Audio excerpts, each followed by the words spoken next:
and welcome back to the Book and Life podcast. Today we're going to have a brand new book guest on. Whether they're an author, an editor, a producer, you'll never quite know, so you're in for one hell of a ride. But today I just have to do the adverts and then I'll get us straight into that most important conversation. And as we do every week, I'm going to read The Shadow, which is part of the Time Guardian series, and this is book 4 from Marianne Curley. The battle is over, the war is won. The prophecy complete, but life can't just pick up where it left off for Ethan, struggling to cope with tragic loss. At odds with friends in the guard, he finds himself adrift, jumping at shadows and sensing someone who can't possibly be there. Blaming herself for the goddess Athena's death, Giselle swears revenge, to vilify the immortals' plan for world domination. But Giselle hadn't planned on love, and that leaves her with an unbearable choice. Should she follow her heart, or the strings of a goddess short on praise but high on expectation, who continues to pull her from the grave? As the guard and the order battle through the past and into an impossible future, darkness lurks round every corner. The fight for the world's survival rests with just one. Is it friend or foe who stands in the shadow? And just a reminder that The Price of Freedom by Rosemary Rowan, is being donated to the Ukraine refugee crisis. And here's the blurb for her book. It's one of her Roman British crime series, which was written under her maiden name. All editions can be found online where all books are sold, even her agents donating her commission. Sorry, I don't have the blurb for that, but that's what she's doing. And now, without further ado, let's get you to the guests. And today we are going to be welcoming back the wonderful author who I can put my hand on my heart and say had a great success in promoting me into writing and pushing me down that road. And she's honestly a spotlight for Shetland and an amazing representative. So without further ado, let's welcome Marzi Taylor to the show. Hello, thank you, Crystal, for having me. It's great to have you back. You know, we're 63 episodes in, and it's great to have somebody that started at the beginning coming back on to talk. And you're on book 11 now of your new book series. I am, yes, Death in a Shetland Lane. So tell us about, how did you get the idea for number 11, and what's sort of kept this series rolling for you? Well, this particular book started with a Facebook post from one of the archivists in the Shetland Museum about the Book of the Black Arts, which was supposedly a real book, a book of spells carelessly dropped by the devil when he was visiting Orkney. It's written in white on black paper, and it ended up, the last time it was seen was in Cullevo. But there was also a folk story, Cullevo and Yell in Shetland, one of the North Isles. And there's also a folk story about a minister having buried it in a graveyard. Because the problem with the book was, you see, you could do all sorts of things with it, but the devil would take your soul if you died in possession of it. But you couldn't manage to give it away because people didn't want it. And so what the supposed last owner of it did was took it to the local minister, and the minister gave him a silver sixpence for it but didn't open it so that the curse didn't go on him, and he buried it in the kirkyard with a Bible on top. So I had the idea of this book surfacing somewhere and trying to think, well, what would drive people to use this book to ill-wish somebody else? So I started off with a lovely sinister scene of the servant girl at the manse letting in this worried neighbour who's carrying this bulky parcel, and then watching from her window as he and the minister go out and bury something in the graveyard. And that's sort of 1880s, so it jumps 140 years to the an old lady telling her granddaughter a story that she was told by her grandmother of seeing this minister burying something sinister. So I suppose the kind of underlying theme of the book, because there always is one, is wanting things. So some of the suspects, after a young girl falls in a Shetland lane and dies, one of them is somebody, her best friend, who is desperate for fame. There's another one, a man, her boyfriend, who is dead keen to win, make a fortune, even if it destroys the seabed. And her boyfriend's ex-wife is just desperately short of money and trying to get by. That's another theme in the book, the hardship of women. So there's a widow's road. Now, I think the person who told me it was in Yale was muddled, and it's actually Unst. But it was after one of the fishing disasters. And you know the thing about the fishing disasters, that the boats were crewed by 7 men, the Sixerenes, and they tended to be 7 men of the same family. So if one boat was lost, that might be the father, 2 sons, 2 husbands of 2 of the daughters, and their 2 oldest children. Yeah, that's right, And there was one particular laird in Unst who, when there was a storm and the boats were lost, came down on the widows for the price of the boat, because he owned the boat. And of course they had no money, they were left with absolutely nothing. So he very kindly said that, well, he would cancel the debt if they would build a road for him. So that came into it too. And it's also rather a spooky book, because since the last time the book was seen in Colourville, I thought, well, I can have fun with this. Because also in Yale, as you know, of course, but your listeners maybe don't, is this ruined house called Wind House. It's a much older house. I think it was 16th, 17th century, but it's got this sort of long battlements facade which was put on Victorian times, and it's built on what was a medieval graveyard. Now, I remember it. I sort of borrow my memories for Cass when she goes into it, because I actually remember it being almost habitable. I remember it still having the roof on and the stairs going up, because the friend I was there with was saying, why don't we go upstairs? And I'm going, absolutely not. No way, I'm not going any further. It had the most horrid atmosphere. I just didn't want to be in it at all. But it's supposed to be Britain's most haunted. It's got a silk lady who rustles, and a servant girl who walks up an invisible staircase, and workers there found a skeleton under the briggy stain, the big stone in front of the door, and various skeletons were dug up because it was actually on top of a medieval graveyard. So it's got loads of history, and it's a very nice place to send poor Cass. So it is, and it's so funny you mentioned Cullyville, because my great grandmother came from there. So my grandmother used to come up with all these just bizarro stories that she used to tell whenever I was down beside her.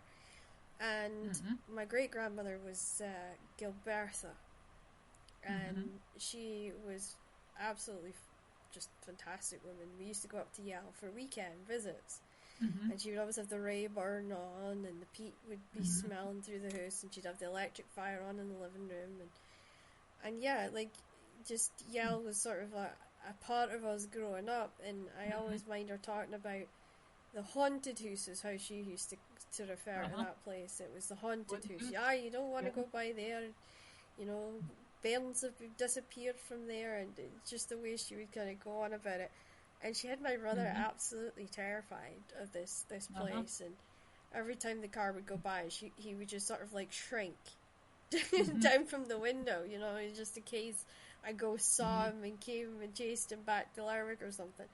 And it was my gran who used to talk about the fishing boats, and how my great grandmother would sit with the radio, this sort of CBS radio system that they used, and she would listen for the boats, because she lost I think two or three husbands to the fishing industry, and she used to go round to the houses when she would hear the boats go down, and she'd always be the first one there to sort of make it easier, because as she used to say, the minister doesn't know, the minister hasn't lived through this, but I have, So it was kind of like in her nature to be Mm-hmm. the first one there, usually with a pot of soup or a Mm-hmm. stew or Mm-hmm. something in hand, and she would help take care of the bairns while the adults Mm-hmm. grieved or had tea or Yeah. whatever it Yeah. was that they had to do.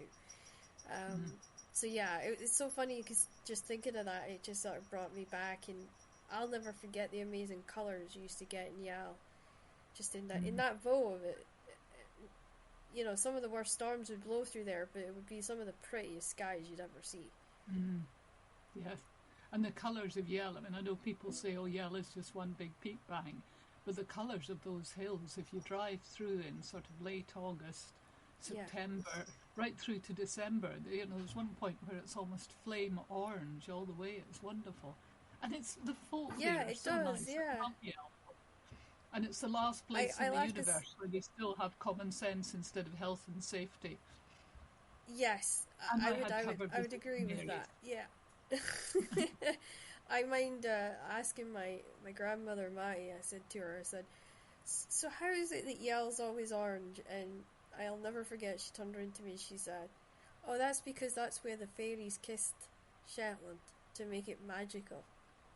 So every Mm-hmm. autumn it turns orange because that was the colour of the fairy that kissed the magic into the islands." And I don't know why, but Oh, that stuck with me ever well, since. it's such a lovely idea. Hmm. It was a This very is where you lovely get idea, your but imagination from, I think. yeah, exactly. Well, they I think what they used to do is they used to try and tell me as many stories as they could because I would sort of snack on food when they would Mm-hmm. tell me stories, and it was the only way to get me to eat as a kid. Mm-hmm. So my grandparents, my grandfather was a painter, and he was better at the imagination than my grandmother was. So he would have to try and think of all these stories he could tell me on Mm-hmm. ways to entertain me to get me to eat. And Mm-hmm. then, of course, the other side would do the same. And my mum said it was the only time I would eat anything or I would drink a glass Mm-hmm. of milk or whatever it was they were trying to get me to Mm-hmm. do because I would be so fascinated on the stories, I would forget that I Yeah. didn't like eating or I didn't want to eat or Mm-hmm. whatever it was. Mm-hmm. Um, so yeah, I think they all kind of got forced to have an imagination with me. So yeah, Mm-hmm. but Yell to me was always the most magical, and I took Mm-hmm. Ian up, and even when I go on it, it's like I get hit with the inspiration to write. It's Mm-hmm. just as if somebody slaps a wet kind of creative cloth on my face, and I'm like, Yeah. oh, I can write. It's just like suddenly doing that. But every time I come up to Shetland, I write. So And it's from great when I've Cassie's got. point of view, it's an excuse for a sale as well, because what Yeah, she's it is. actually doing up there. Did you see in the Shetland papers that they decided to close the driving test centre in Lerwick and Yeah, I create did. two new ones, one on the island of Walsey and one on the island of Yell, and Which none is on the insane. mainland. Yeah. Um, our MP said that he didn't know whoever dreamed that up was on, but uh, It was. I read that and I said they to my opened dad, it again quickly. yeah, like I literally said to my dad, I said, well, how are you going to get to Yell if you can't drive? Mm, It's not like the bus actually takes you across on the ferry. mm, And my dad goes, oh, you got a point there. And I says, well, it's the same if you have to go to Walser, you know? mm, But I think whoever was thinking of it was thinking, well, the most folk that I suppose need licenses more than anybody is the ones that are on the fishing boats because they have to drive into Lerwick for all the, fishing related stuff. And I think they see them as the places that has the most money almost because if you look at Yale, they are still fishing quite a bit and they've got a oh, lot of that other stuff going and coming and going all the mm, time. And Walser is full of fishing. It mm, is just an island full of fishing. So I could understand it in some ways, but not having one on the mainland just seemed completely insane to me. I think they just So looked at the map and thought, yeah, that's within 40 minutes drive of, yeah, they, I don't know what, I don't think they were thinking. I think I they don't were think they just were not either. knowing. But Yeah. anyway, so when Cass is told she has to go and sit her driving theory test on Yell, then of course instantly she needs to get her boat ready, and it's set sort of early spring, mid-March, so that Well, also gives maybe me they the just chance to assume we all bring know up how to. everything. The Actually, delting thinking up now, about yeah. that, when you say about Cassie getting ready on her boat, makes me think, well, maybe they all think we sail. Whoever dreamed it up maybe thinks we all sail boats. Maybe they do, yes. It takes her a day and a night to get there, mind you. Yeah, exactly. Well, But they no, must 12 hours. assume that every islander can sail a boat, so we'll stick it on an island, and then that way they all use their They can just boats go to up by go island and not have to up worry to the about island. driving there. Yeah, Wouldn't put it past them if it occurred. It's mad. Anyway, it but gave me an excuse to put Cass to yell, and she hadn't been there yet. And the other which is place good that they too. had to visit, of course, is Mary's. Mary's Yeah, shop, which is formerly known as the Awick shop, and it's, again, for folk who don't know Shetland, it started out, I think, as a croft house with maybe a shop half, yeah, and then they sort of expanded sideways into various byres and barns and a sort of back shed, and it's now like an entire shopping mall rolled under one roof, it but is a still bit. a Yeah, croft house shape.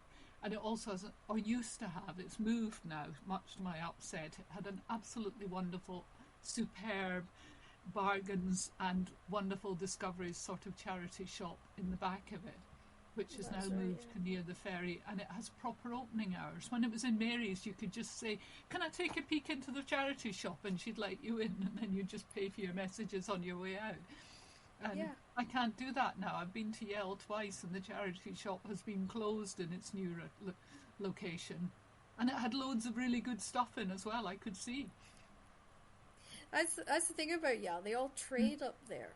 Mm-hmm. And by the times my grandmother would, she'd make things, knit things, and she used to do the old lace shawls. Remember the old hand knitted lace shawls, and she used to make them during the winter, and then she would trade them for whatever she needed for the rest of the year. And yeah, I always remember that they would just like gather on a Sunday after church, and they would have gone and traded all the different things they could do, because some women could bake really well and some couldn't, so they would trade baked goods for things that folk had made for hand. And it really, to me, it was it reminds me of like what the Americans call the bush life, almost, because it was folk making do with what they had, or what they could make, or what supplies were there. And it fascinates me that America goes on about the bush lifestyle, and how Alaska's one of the last places that has this sort of bush life mentality. And I think, well, maybe they should come to Shetland and try real ruralness for a change. Rather than just hopping on a boat and being in a little city within an hour or two, they should try being in Shetland for a week and see if that's the real bush lifestyle they're talking about. Well, there are places where it still is, I think. But that in a way was one of the things I was thinking about while I was writing the book, because there's this dialogue at one point between Cass and her older fisherman friend Magni, who is now sort of through his 70s, and she's saying, when did people start wanting it all? What started people off feeling that they have to have everything, that they can't move into a house unless everything is new, that they must always have expensive clothes and so on? Because it certainly wasn't like that in my childhood.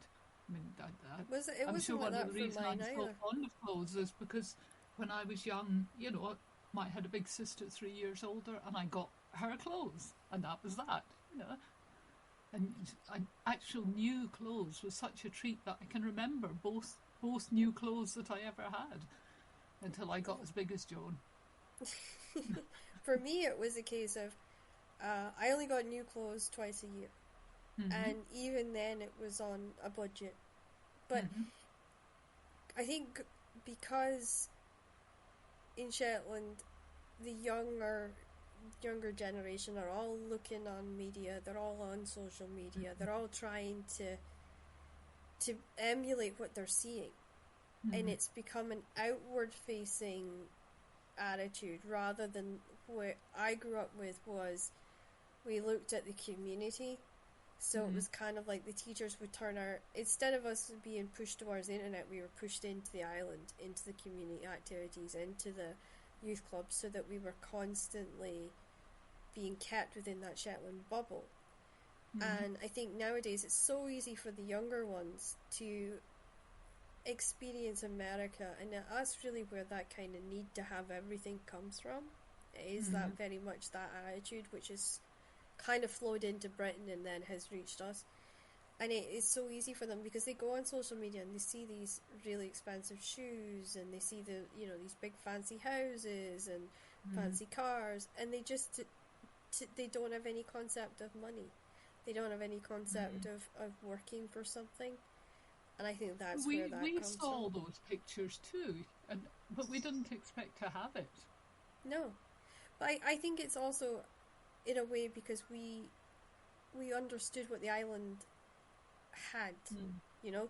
Like if you walked in Lerwick's main street, you didn't see, Jaguars or Porsches or, people walking around in very expensive high heel shoes. Because No, when we were, because it just, you couldn't do it. It was no, simple. Whatever got delivered to the island was what you could get, and that was end off. yes, Because I think we were one of the last places in the island. The islands was the last place to have a CD shop. yes, Remember when you used to buy CDs, and uh-huh, you'd wait for your pocket money, and you'd go down and buy us. I mind doing that myself. I did that right up till I was 19 years old. I'm mm, 34 now. mm, It's absolutely crazy. But I do feel social media and sort of TV, the sort of reality star mm, shows, has really yeah, impacted sort of my generation down. And mm, there is that attitude now within my own generation of we have to give our kids every last penny we have, yes, rather which than I find very strange. yeah, You know, rather than sort of teaching them that life is more than just about what you do for a living or where you live. It's mm, about the family and the memories that you make. mm, Um, but I honestly, I do feel like the attitude of giving your children absolutely everything has come from the way that they've watched other families on TV doing it. And that's where they're trying to emulate that idea of, oh, good mums and dads give their kids absolutely every penny that they mm, have, and they don't want for anything and they don't need to work for anything. And mm. that's not good for the next generation because it doesn't teach them anything, you know? And on top of that, they let them do what they want, which worries me even more. Yes. You know, Because, when I hear somebody say, as some screaming toddler, "Oh, I can't make him stay in bed," and I'm thinking, you tuck him under your arm, you put him in the bed, and you keep doing that until he stops. yeah, You know, yeah. And I mean, because there's I one. just knew what that child was going. Well, I could make an intelligent guess as to what that child might be like when I met it in secondary, never ever having said no to it. But Yes. it's funny, you know, you're speaking about the social media thing and that being something that is stronger, obviously, on your generation than on mine. And I've been kind of feeling that with Cass recently because Yeah. every book that I write takes a year to write, I'm afraid. Um, but she only grows maybe 2 or 3 months per book. So when I first invented it, then I thought, good idea. I'll make her the same age as my daughter, and then I will know the kind of things that she listened to and the kind of things that she did. And what I didn't realise, of course, that Marnie is now, well, Cass is now 30 or 31, and Marnie's now 44.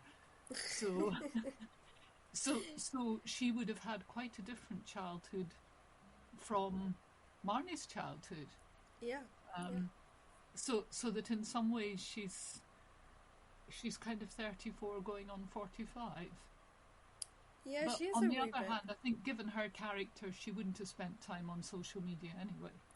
I No, don't think she'd I been out don't there think sailing Cass and was that enjoying kind of herself. person. Yeah. I think it's Shetland. It's a bit weird. I think that the kids that are heavily involved, because when I was up there and I was doing the youth clubs and I was sort of working as a teacher Mm-hmm. assistant, I saw three different types of Shetland kids. So you had the ones that the parents ignored, who lived on social media and played video games and never got no said to them. Mm-hmm.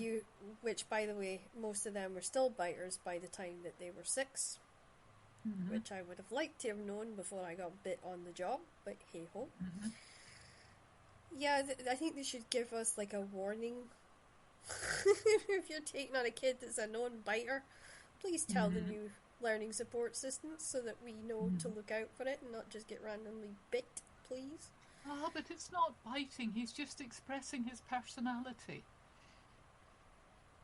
Like killer whales out in Spain grabbing boats and trying to munch their rudders off. Yeah, and what I do you know what scares me is now Mm-hmm. in Shetland schools teachers can't say the word no. It's probably a good thing I'm out of teaching because I You and said it me both. regularly, and my pupils soon understood that I said it once and I meant it.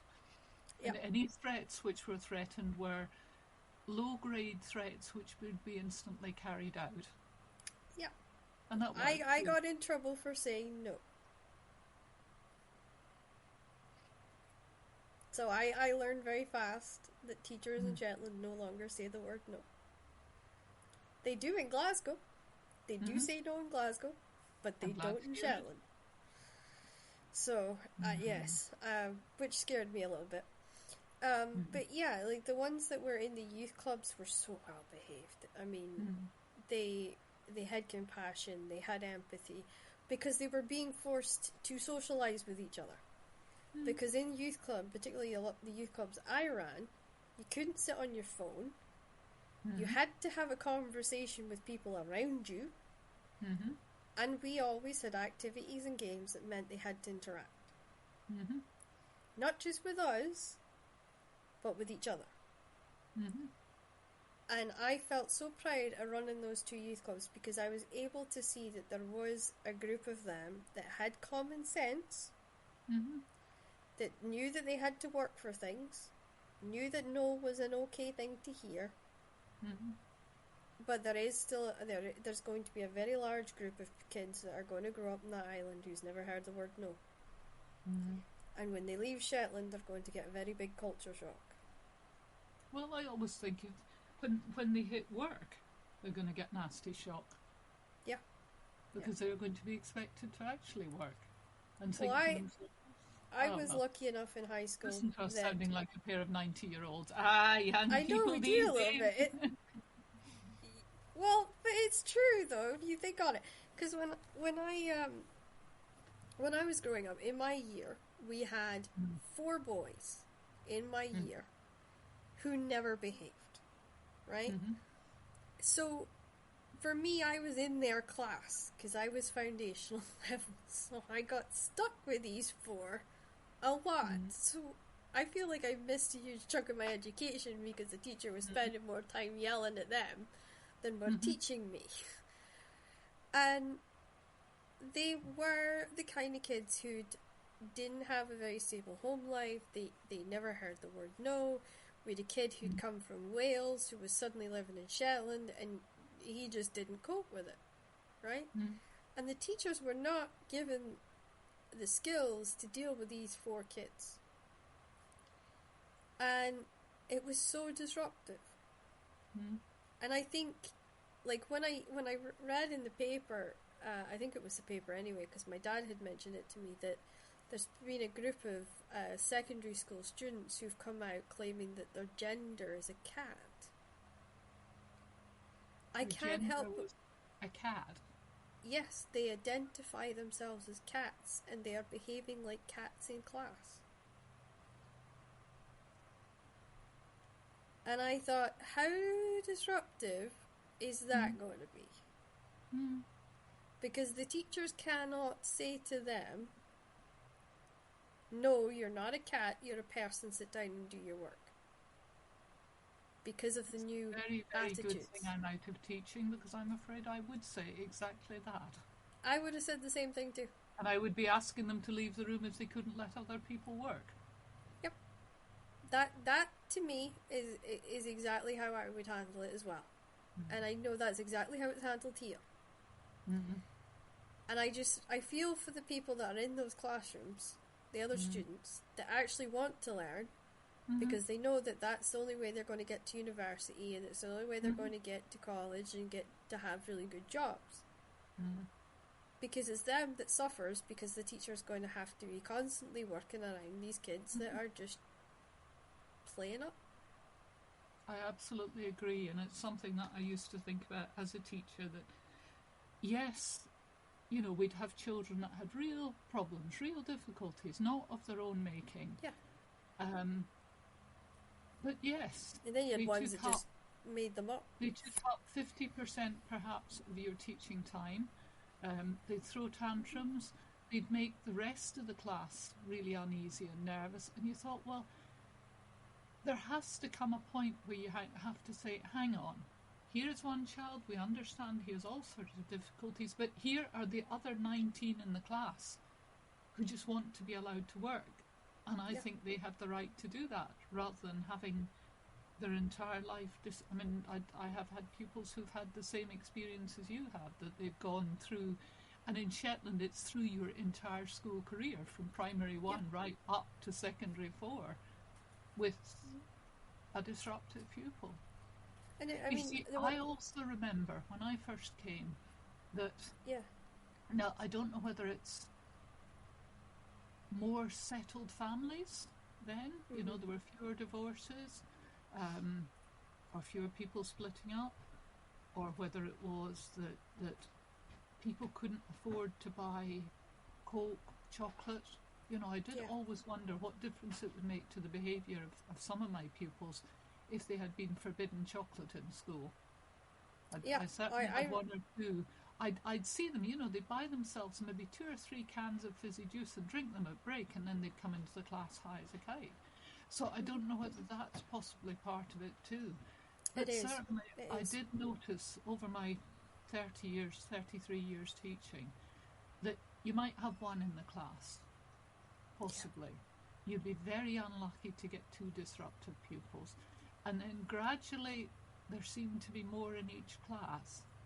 Yeah, pupils had a real, attention deficit. Not ill-natured particularly, but you couldn't put them in a group with 3 other pupils and just leave them to devise drama, because they needed constant, you could do this, you could do that. But you'd have a class, instead of having maybe 1 in a class of 20, so that you could sort of absorb them, you could cope. If you had 4 or 5, then that was 1 in every one of your groups of 4. So that made life much more difficult. Well, there was 32 of us in our class, and you had one kid that you always knew was violent, and I had to watch that person like a hawk, because I never knew if I was going to have to duck a punch or what, because I got caught a few times. You had one who would always act up and would try and think of ways to get attention by getting kicked out, and his whole purpose was just to get kicked out. Often attention seeking. Yeah. The third one was somebody that was going through a very difficult home situation and would pick on people when he hadn't done the homework, because he was dealing with being a babysitter for his younger sibling, but also trying to keep the house and then keep his parents happy. And the last one was just a kid who had been ripped from his original life, his original home life, moved to the islands and didn't really fit in, because there was that attitude of, you're not a Shetland kid, so we're not going to have you.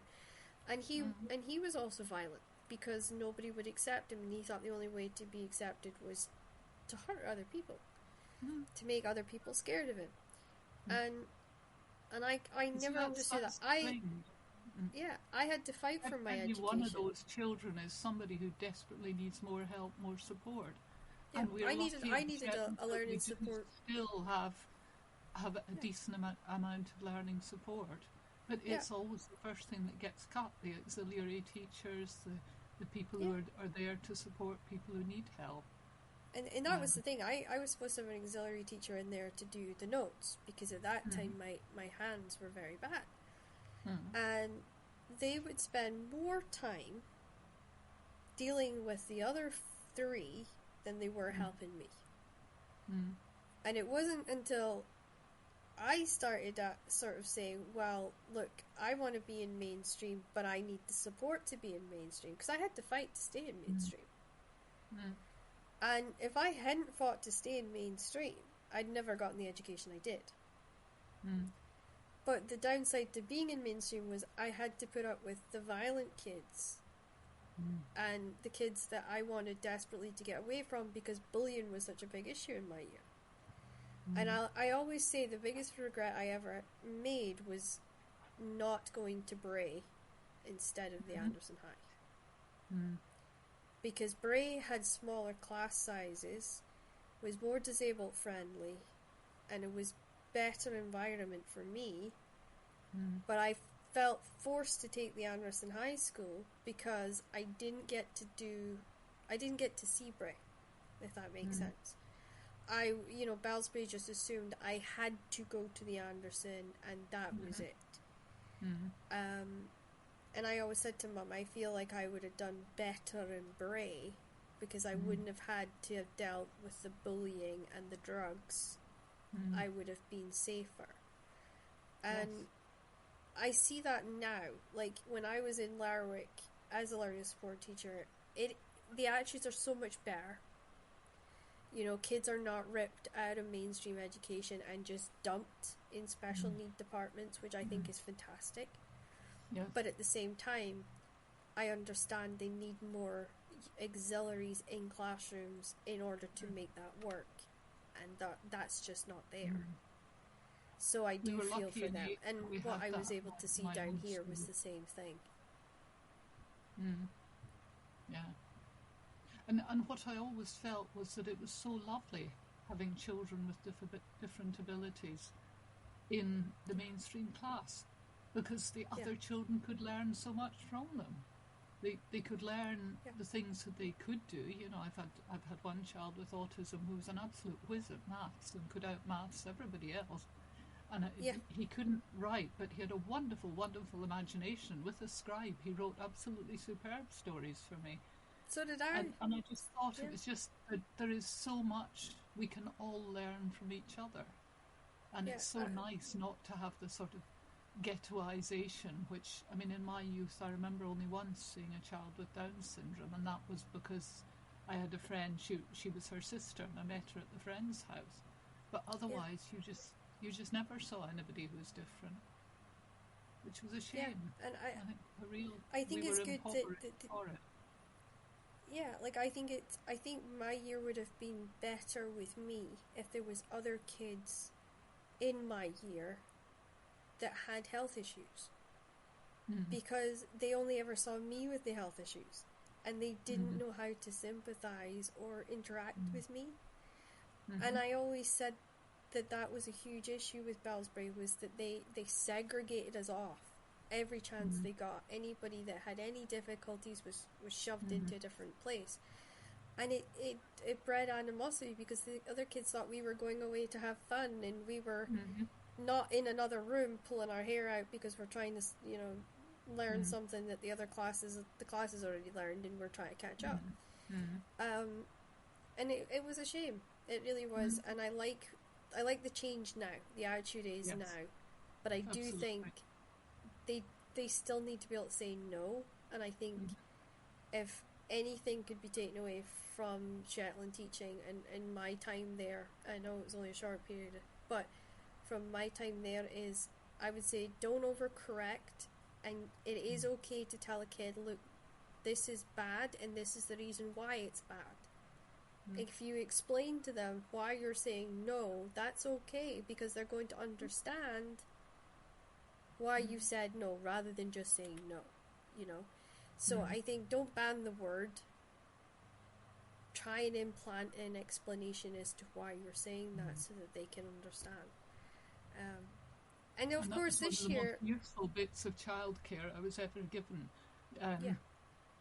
Stop and think before you say no to your child. I give you this for what it's worth.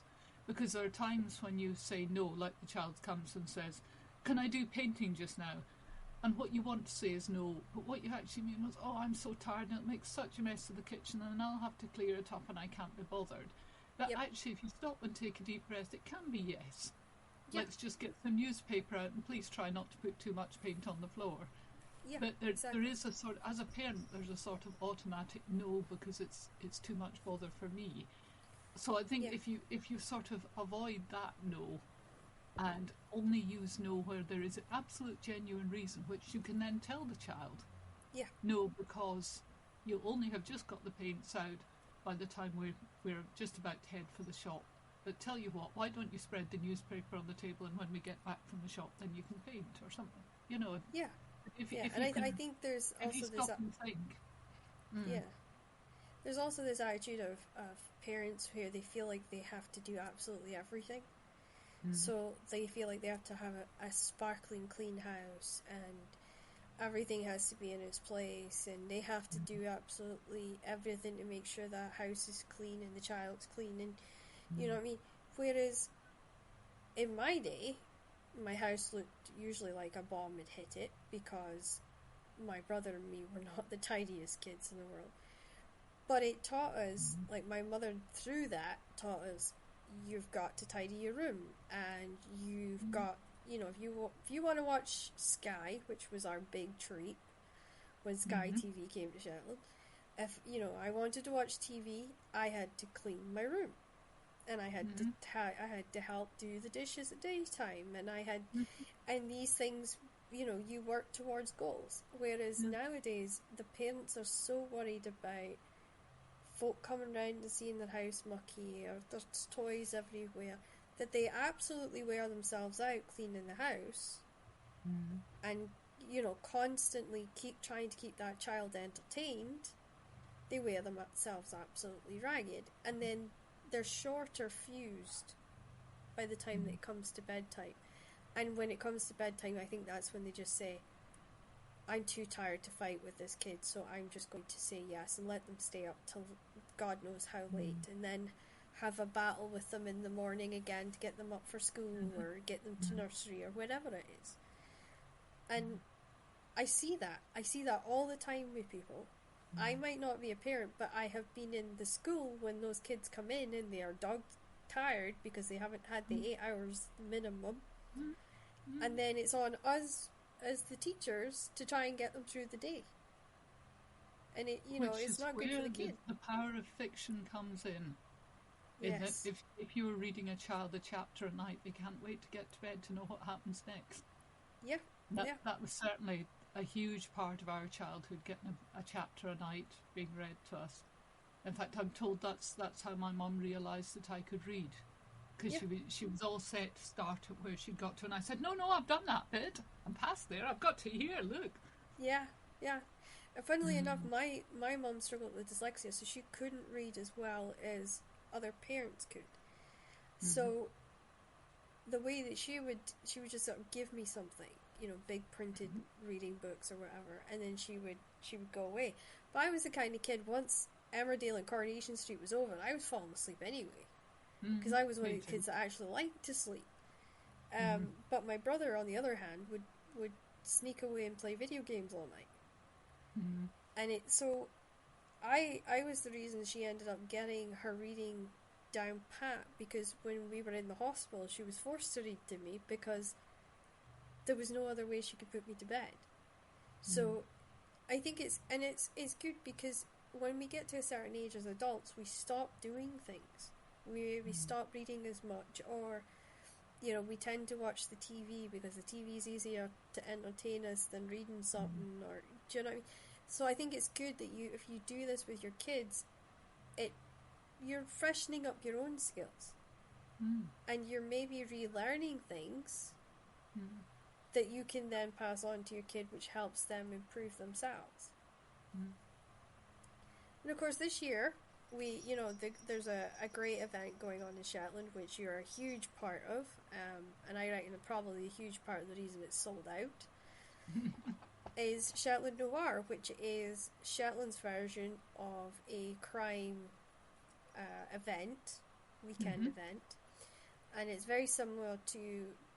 I'll, I'll get you to tell me if I'm wrong on this, but it's very much like Bloody Scotland, which is a huge crime event that happens in Scotland every year. Mm-hmm. Would you agree with that? analogy. Yeah, it's got bits of that and bits of Iceland Noir and little bits of St Hilda's Crime Festival, because Yeah, when we got together to plan it, then it was Shetland art staff, particularly Rachel Dominy, who's a real star working on it, Anne Cleves and me. And we were thinking about, what have we seen that works in other places? What would we like to do? So it's 3 solid days of crime. It's going to be absolutely wonderful fun. It's starting off on the Thursday evening with just a big reception, and then Friday starts with a speed dating event, and we have 6 headliners who probably won't want to be part of that. But also we have 21 panellists who will be speaking in groups of 3 throughout the weekend, having an hour with each panel. So we'll get all the visitors, 200 of them. yeah, All 200 tickets have already been sold for it, the weekend tickets. So they'll sit at tables with 2 empty spaces, and the authors will go round all the tables in pairs, and they have 2 minutes each to sell themselves, sell their panel. And then we go straight into each day. We have a headliner at the start and a headliner to finish, and the headliners are wonderful names like Val McDermott and Richard Osman, Martin Edwards, he's the editor of the British Crime Classics series, the one with the kind of old railway poster style covers, yeah, as yeah, well as an author in his own right. We have Ellie Griffiths, the forensics woman, yeah, and Shona MacLean, who does wonderful Scottish historicals.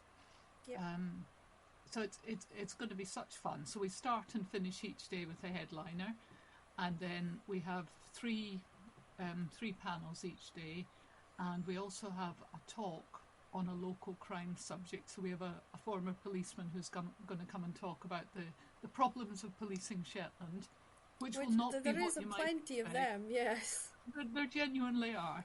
And we've got Brian of the Archives to come and talk about the murders in Fox Lane on Sunday. And which would be then good. what else Yeah, do we have? We have all the panels.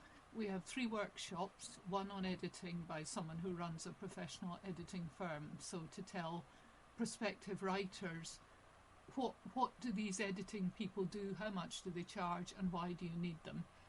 yeah, which is We have important for Ronan all of Plain. us writers. We Yeah, can't do what we do without editors. absolutely not. A book is a team effort. Yeah, Saturday evening we're having a proper traditional supper dance so that everybody can have a go at proper Shetland dances. which is And always good Sunday fun. evening we're having a survivors quiz. So I think it's going to be wonderful fun. All day Friday, all day Saturday, all day Sunday. I'm looking forward to it. And Yeah, that's and I in mean, mid-June, I 15th to don't. 18th June. I mean, I'd only ever heard of Bloody Scotland. I had never, Mm. really heard that there was any other crime Mm. events in Shetland or in Mm. anywhere really. And Mm. so when my editor emailed me and said, "What's Shetland Noir?" and I'm like, I need to go Google this and come back to you. And I Mm. did, and I thought, Mm. wow, this is a lot of fun. Like, Mm. and I love the idea that we can spotlight a little bit of it on here, because Shetland has so much to offer, because as I think in our DNA as Shetlanders, we all have that storytelling bug in us. Mm. Because when those winters are long, and if you can't play an instrument, because I certainly couldn't, you need to think of other ways to entertain each other. Because not a lot happens in Shetland sometimes, and you need to kind of be able to think of these good stories to sort of share around the fireplace. Mm. And my aunt certainly, Sandra Gray, was certainly a great inspiration for that, because she loved to try and get me to write stories and tell stories. I Mm. always say she's partly responsible for me ever writing my very first story, which I don't know Mm. if she takes credit for or if that's a curse for her, but yeah. I'm sure she does take credit for it. The first ever story I wrote was for her. I was 8 years old, and it was about a zoo, because I had nothing to give her, and she was visiting me in hospital for the first time. So Mm-hmm. I wrote this story, and it was awful. I know it was awful because I couldn't spell, and I had no understanding of what grammar was. So, but she Mm-hmm. held on to it, and I think that's incredible. And she pushed me to do the library book writing contest that's every year in Shetland, and I did Mm-hmm. that at 18. Mm-hmm. And I actually went back recently and I read what I wrote for that competition, and I thought, Mm-hmm. wow, that my writing is so different now to what Mm-hmm. it was back then. It was a You're bit a of an eye different opener. person. That's how it goes. Yeah, Your it was writing just is my you, and first you've one, seen and it. yeah. Yeah. So yeah, so I look forward to maybe making an appearance in Shetland this summer and Well, I hope you promoting will. it. Yeah, Yeah. because Well, we have two Shetland books out this year from my publisher. We've got mhm, the Hate McLeod Investigations, the Family Tree Snuffed Out, which is mhm. my first crime novel in a series of four. And Mm-hmm. then I have a Shetland historical based on the Shetland Bus Project, which comes out Oh, in November. interesting. Mm-hmm. And that kind of looks at the ones that did a lot of the sacrificing, but through the eyes of the last of the royal line that was in Shetland. So there's a bit Mm-hmm. of a twist on it, Mm-hmm. but I think it's. I did a lot of research into it, and I listened to a lot Mm-hmm. of stories, and it's been a lot of fun to write it. So I'll be interested to see what the people think of that. I think it's coming out Memorial Day, Uh-huh. so that'll Yeah. be different. Um, Mm-hmm. 15th of November, which is also my wedding anniversary. Mm-hmm. Couldn't have picked a weirder day, honestly. So Mm-hmm. yeah, it's good, and I feel great because I feel like I'm able to give something back to Shetland for all the years of inspiration and writing for me. Mm-hmm. So yeah, I I wish I could be with you guys in Noir. You never know, I might show up and go, Well, I hope you hi. will. We Um, are hoping through the weekend to put up a rota of times when authors can read, yeah. if they're wanting to read a bit from their. We're getting to use the upstairs in Mareel as a sort of festival club, but Oh wow, the whole of the Mareel building they're giving over just to Shetland Noir, which that's is wonderful. So incredible. will be everybody. I think it'll make for such a friendly atmosphere. It So will. I'm I hugely actually thought it'd be excited an about it. Islesborough. That's what I Mm-hmm. thought it would have been. Mm-hmm. No, no, it's we're taking over Mareel. So we've Wow. got the big auditorium. Yeah, That's got to be very intimidating though, exciting. standing on the auditorium reading your Mm, novel just a little yeah. bit. Well, I think for the readings, and what we're going to suggest is that they're upstairs. If we have a sort of festival hub Yeah, upstairs in the upstairs cafe, because that'd be quite yeah, a nice wee space to just let somebody stand in a corner, probably without a mic even, and just read a bit of their latest book. Because we've got yeah. an I hour think and a that's half good. Yeah, lunch each day, I think, so we could have two, maybe three people doing 10 minutes each up there. I think that yeah, would that work. would be great. Yeah, Mm, because yeah. to me, like I have done theatre as well as you, and Mm. there is a little bit of nerves going up when you first sort of walk on that Oh, stage. There yeah, is that kind there of always is. I freeze, you still know. have all the theatre I've done, and I'm still standing at the side of the stage, terrified before my first entrance. Every time. Do you know what was funny? They But used so to I always, see the time is kind of going, and I'm beginning to yep, feel like I should explain folk. I had a gallbladder operation 2 weeks ago tomorrow, and my attention can only last so long, I'm afraid. well, we've been So delighted to I need have to you go for on. my lie down. It Yeah, has been lovely to be back. Thank you. and honestly, it's been a pleasure to have you, and we're so excited to read Death in Shetland Lane. Hmm. And, you know, we'll have to have you back when number 12 comes out. Well, that would be great. Number 12 is starts with the death at the folk festival. Ooh, I know 'Cause- people who run the folk festival, so that would be very interesting, actually. Mhm. I'm having Well, thank fun you for writing it. coming on, and guys, you'll want to come back next week as we have a New York bestseller coming on, and you're not going Ooh, to want to miss that. No. no.